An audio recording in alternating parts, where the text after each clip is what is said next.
Hello friends, welcome our channel smart మొలాగ్. ఈరోజు curry వచ్చేసి ఎగ్ కర్రీ అండి. దానికోసం అయితే ఇంకో ఆనియన్స్ తీసుకున్నాను. ఎక్కువ మొత్తాదులో ఆనియన్స్ తీసుకొని ఇలా కట్ చేసుకోవాలి. ఆనియన్స్ కట్ చేస్తుంటే కళ్ళంటి వాటర్ వస్తున్నాయి. ఇంకా ఆనియన్స్ కట్ చేసుకున్న తర్వాత కర్రీ ఎలా చేయాలో విధానం చూద్దామా? ఓకే అండి ఫ్రెండ్స్, ఆనియన్స్ కట్ చేసుకున్నాను. ఇప్పుడు ప్రాసెస్ చూద్దాం. ఓకే, కళాయి పెట్టుకున్నాను. కళాయి వేడెక్కింది. ఇప్పుడు ఆయిల్ వేసుకుందాం. ఒక 3-4-5 స్పూన్స్ అయితే ఆయిల్ వేసుకున్నాను. ఇప్పుడు మనం ఇక్కడ ఆవాలు, గింజలు, మినపప్పు వగేరా వేసుకున్నాము. ఒక స్పూన్ పోపు తీసుకు కొంచెం ఫ్రై చేసుకున్నాం. పచ్చిమిర్చి వేసుకున్నాం. జీలకర్ర వేసుకున్నాం. పసుపు వేసుకుందాం. ఒక స్పూన్ ఫ్రెష్గా నూనె అల్లం వెల్లుల్లి పేస్ట్ వేసి ఫ్రెష్గా అప్పుడప్పుడు నూనె అల్లం వెల్లుల్లి పేస్ట్ వేసుకుంటే చాలా టేస్టీగా ఉంటుంది. కూరలు అయితే ఏ కూరైనా ఫ్రెష్గా వేస్తాం. కట్ చేసి పెట్టుకున్నాం. ఆనియన్స్ వేసేసుకుందాం. ఆనియన్స్ మొత్తం కింద పడేయకుండా మంచి కడాయిలో వేసుకొని కలుపుకోవాలి. మంచిగా ఆయిల్లో ఫ్రై చేసుకోవాలి. ఆనియన్స్ అయితే కొంచెం అల్లం వెల్లుల్లి పేస్ట్, పోపు దినుసులు, ఉప్పు అంతా కలిసేలాగా కలుపుకోవాలి. ఫ్లేమ్ కొంచెం ఎక్కువ పెట్టుకోవాలి. ఫ్రై కావాలి కదా ఆనియన్స్ మెత్తగా ఉడకాలి కదా.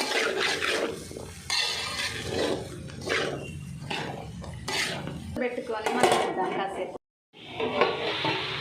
వావ్, కొంచెం మగ్గినాయండి. కలుపుకుందాం. అంటే చాలా మెత్తపడ్డాయి, ఉడికినాయి. కొంచెం ఉడకాలి. ముందుగా నెక్స్ట్ అయితే ఇట్లా అంటే కొట్టి ఎట్లా వేసుకున్న గిన్నెలు అయితే మనకి ఈజీగా ఉంటుంది కోసేటప్పుడైతే. ఇప్పుడు కర్రీలు వేసుకుందాం. ఎగ్స్ అయితే ఎలా పడుతున్నాయో చందమామ.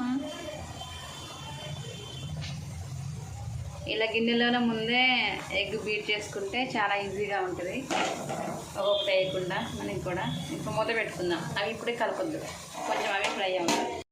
చూడండి ఫ్రెండ్స్, ఎగ్ కూడా మంచి ఫ్రై అయింది.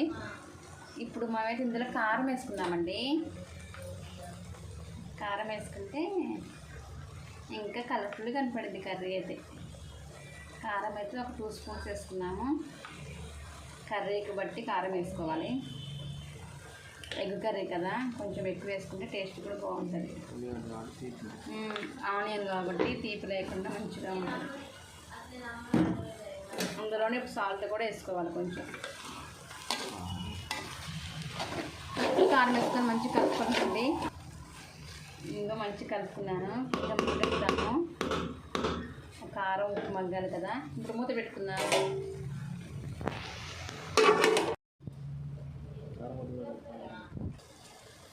కొంచెం ఉప్పు వేసుకుందామండి, అంటే సరిపోనట్టుంది సాల్ట్. మనకి సాల్ట్ కారం ఎక్కువ మంచిగా ఉంటేనే సరిపోను. కర్రీ కూడా టేస్టీగా ఉంటుంది. కలుపుకుందాం. మనం ఇప్పుడు బాయిల్ చేసుకున్న తర్వాత ఈ వీడియోకి ఒక లైక్ ఇవ్వండి. మీ ఫ్రెండ్స్, ఫ్యామిలీ మెంబర్స్కి షేర్ చేయండి. సబ్స్క్రైబ్ చేసుకోండి ఛానల్ అయితే, అలాంటి మరెన్నో వీడియోస్ కోసం. చూస్తున్నారు కదా, ఎమ్మె ఆనియన్ ఎగ్ కర్రీ చాలా టేస్టీగా ఉంటుంది. మీరు కూడా ఇలా ట్రై చేయండి. ఇట్లా అయితే ఇప్పుడు మూత పెట్టుకొని కాసేపు మగ్గనిద్దాం. లైట్గా మసాలా వేసుకున్నానండి. మసాలా ఇంకా కొత్తిమీర, పుదీనా అయితే వేసేసుకున్నాను. కర్రీ అయితే ఫినిష్ అయింది. ఎలా ఉందో కర్రీ కామెంట్ చేయండి. ఓకేనా ఫ్రెండ్స్? కర్రీ అయితే చాలా టేస్టీగా ఉంటుంది. Onions curry. సబ్స్క్రైబ్ చేసుకోండి ఛానల్ని అయితే. Thank you for watching. Bye bye.